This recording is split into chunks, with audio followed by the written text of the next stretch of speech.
Hi Aquarius! Welcome. This is your reading. Be open-minded po, hindi po halos lahat makaresonate. Thank you nga po pala sa mga nagsusubscribe, sa mga bumabalik. Maraming pong salamat. So, tingnan natin ngayon po ano yung mensahe sa'yo, Aquarius. Give me the message for Aquarius.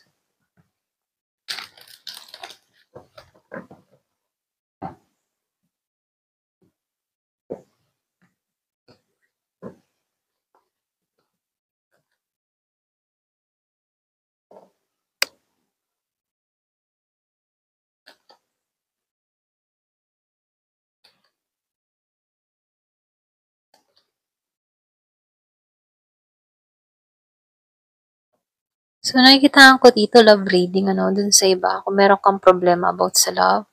So, nakikita ko dito, yung pagmamahalan ng dalawang tao, kaya lang, meron ditong hindi napagkasunduan. Ganun yung ganun yung peg na nababasa kong energy dito. So, lumalabas dito, nagmamahalan kayo dito, pero sa hindi inaasahan, meron ditong problema dumating. Na kung saan yung isa dito ayaw na makipagkasundo, okay? Pwedeng merong mga sagabal, merong mga hadlang, or pwede rin merong pumipigil sa inyong dalawa dito, okay? Para magsama. So, dito, lumalabas dito pwedeng pamilya or pwede rin may mga taong involved kung bakit. Meron ditong talo, okay? So, nakikita ko dito, mahal naman nilang isa't isa pero may pumipigil para sila yung maging masaya, okay? So, meron ka ditong kadiling na Scorpio, Cancer, or Pisces. So, dito, nakikitaan ko dito na meron nung nakikitang inalisan, inabandona, or pwede rin sabihin, meron ditong taong umalis sa buhay mo dahil kailangan. Kumbaga, itong tao nito ay yung bang tipo na may dahilan siya kung bakit inalisan ka dito or pwede rin meron ka ditong kadiling na magkaiba kayo ng estado sa buhay. Kumbaga, meron ditong hindi payag sa connection na to. Okay? So, nakikita ko din dito, yung iba sa inyo, meron ka ditong tao na yung bang tipo na matipuno or pwede rin sabihin siya yung tipo ng tao na independent, kaya niya yung sarili niya, hindi siya basta-basta nagpapaapi. So, nakikita ko dito, meron ditong tao na may integridad or pwede rin sabihin na may paninindigan. So, dito, nakikitaan ko dito, yung iba sa inyo, mayroong biglang nangyari sa'yo. Kumbaga, merong tao dito na bumangon muli, okay? So, lumalabas dito, merong malaking pagbabago na naganap sa'yo, okay? Ito lang nakikita ko, or pwede rin sabihin na pamula ng alisan ka dito or pwede rin sabihin meron ditong betrayal na nangyari, So, dito, lumalabas dito, naninindigan ka sa mga salita mo kasi alam mo kung ano yung deserve para sa'yo, okay? Kumbaga, andito ka sa authority mo, naninindigan ka, okay? Kaya mong humindi at kaya mong umuo, okay? Hindi ka kayang kontrolin ng ibang tao kasi mismong ikaw yung nagpapasya dito, okay? Hindi ka kayang mamando-mando or pwede rin sabihin hindi ka kayang mabara-bara, ganun, okay? So, nakikitaan ko dito, very stricto at seryosong tao. So, dito, yung iba sa inyo, nakikita ko dito, boss, or pwede rin meron kang kadili na ganito, boss. So, meron nung nakikita ditong very serious na tao, okay? Kaya lang dito, wala pang simula na nangyayari sa inyo ng tao na to, or pwede rin sabihin, wala pa kayong usap, wala pa kayong contact, or wala pang nagaganap sa inyong dalawa rito, okay? So, yung iba sa inyo, meron kang kadiling dito na Aries, Gemini, Aquarius, and Libra. So, nakita ko dito, Scorpio, Cancer, and Pisces. Okay? So, dito, nakikita ko dito, merong lihim. Meron ditong emotion ng lihim. Okay? Hindi nagpapakatotoo. So, lumalabas dito, merong maskara or nagpuput ng maskara siya dito. Kumbaga maraming lihim tong tao na to dito, okay? Pero ganun pa man, nakikita ko dito, meron ditong nagmamanifest or merong humihiling, okay, ng pagbabago or pwede rin sabihin na ikaw humihiling ka ng pagbabago rito or pwede rin sabihin, hinuhubog mo yung sarili mo para sa pagbabago, okay? So dito, meron ako nakikitang tao na medyo may problema sa financial. Yung iba ha, kung meron kang kung namumblema ka sa financial, nakikita ko dito hindi pa balance, meron ka pang napagkakagastusan or pwede rin meron ka pang mas inuunang bagay, So, meron ditong kagipitan nangyayari. Hindi halos lahat sa part na 'to 'no, so piliin mo kung energy mo 'tong nababasa ko, okay? Kasi marami naman kayong Aquarius. So, dito lumalabas din dito na meron ditong tao na humihingi ng justice at mare-receive niya yung justice dito 'no. Kumbaga mapait ang pinagdaanan ng tao na 'to. Marami siyang naranasan dito na kapighatian 'no, kasi dito may mga tao na involved kung bakit nagkaroon sila ng hiwalayan dito or puwede rin sabihing pinilano, okay? So, dito nakikitaan ko dito dalawang taong nagmamahalan pero sinira ng ibang tao, gano'n, okay?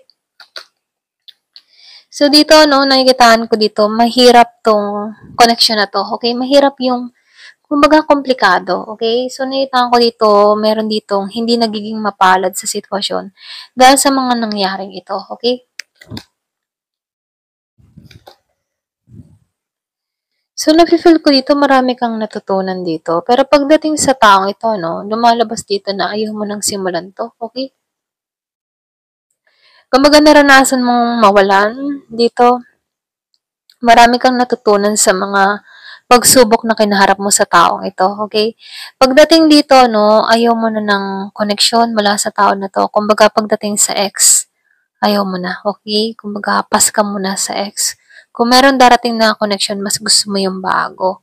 Ito lang nakikita ko 'no, kumbaga napaglinlang ka dito, ramdam mo naman yung pagmamahal niyo, kumbaga mahal niyo namang isa't isa kaya lang meron lang ditong mga tao na involved na ayaw sa connection na 'to, kaya dito na walang bagong simula nangyayari, okay? Ito lang nakikita ko dito. Ayan, so love reading yung nabasa ko rito 'no, yun yung lumabas sa card. So, tingnan pa natin ano. Ano pa yung mensahe?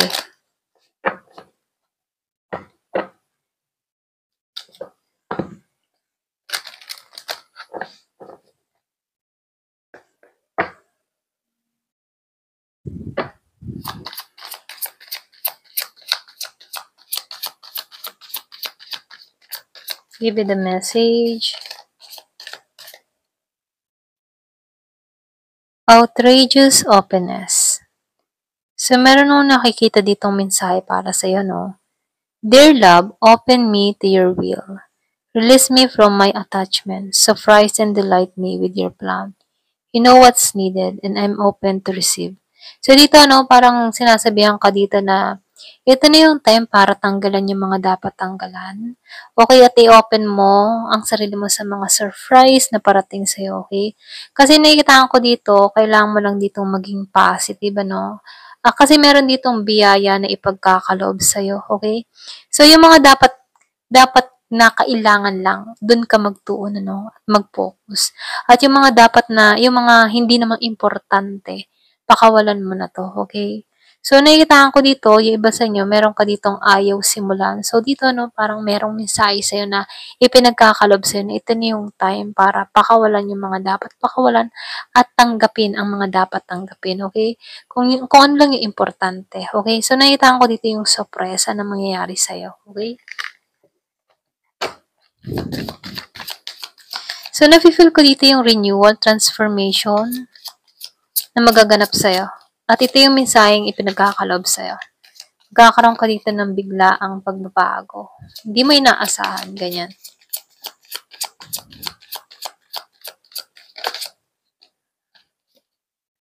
Courage. So, dito na kailangan mo lang dito itapang lakas ng loob. So, meron ditong elephant. I think travel to. Yung basta niya pwedeng may paglalakbay kang gagawin, okay? So, naiitaan ko dito, ito yung panibagong hakbang mo, okay? Sa paglalakbay na to. Iba sa inyo meron kang gagawin dito, may travel ako nakikita. Pwede rin sabihin nagbabala kang mag-travel or pwede rin meron kang yung bang tipo na meron kang, kung ikaw ay nasa ibang bansa, no, meron kang makikilala dito through travel or meron pagbabago na magaganap sa'yo. Ito yung kasunod na hakbang or kasunod na journey na gagampanan mo rito. Ayan. So, limitless. So, nakikitaan ko dito. Nakikita mo yung sarili mo. Yung ba tipo ng meron ditong receiving eh. Kumbaga, meron ditong miracles na mangyayari sa'yo. Okay? So, nakikitaan ko dito, no, nakalagay dito, the divine can use anything and anyone. Kumbaga, no, once na sigad yung kumilos,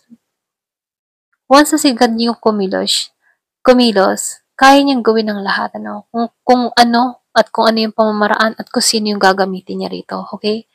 So, nakikitaan ko dito, meron ditong milagro na mangyayari sa'yo. So, nakikitaan ko dito yung transformation. Yung iba sa inyo, magbubukasan yung mga oportunidad sa buhay mo. Okay? Kumbaga, kailangan mo lang dito na i-open, okay? I-open yung sarili mo sa pagbabago. Kumbaga, limitless eh. Walang limitasyon, ano? Kumbaga, super blessed ka dito. Ayan, give it the message. So, divine love. Kumbaga, nakikita ko dito yung protection kay God, okay? Iniingatan ka dito. Ito lang yung mensahe, no? Kahit ano yung mga pinagdaanan mo sa buhay, kabigatan, ano? Sinasabihan ka dito or pinapaalala sa'yo dito na ikaw ay love, okay? Ikaw ay kaibig-ibig. So, nakikita ko dito kung naranasan mo yung kabigon about sa pag-ibig, ano? Sinasabihan ka dito na hindi ka pinababayaan, ano. Kumbaga, andito ka ngayon sa transformation, may pagbabago na mangyayari sa'yo. So, lumalabas din dito na when you offer, pasensya na, no? When you offer everything to the divine with detachment, you begin a love affair with the Spirit. So, nakikita ko dito, no, once na ikaw ay parang nagdi-detach, okay, sa divine, doon ka nagkakaroon ng kaguluhan, okay, kaguluhan sa kaisipan mo, maging sa mga guidance mo, no. So, lumalabas dito na kailangan mo magtuon sa direksyon na para sa'yo, no. Kumbaga, ginagabayan ka dito sa transformation, okay, para matagpuan mo yung sarili mo.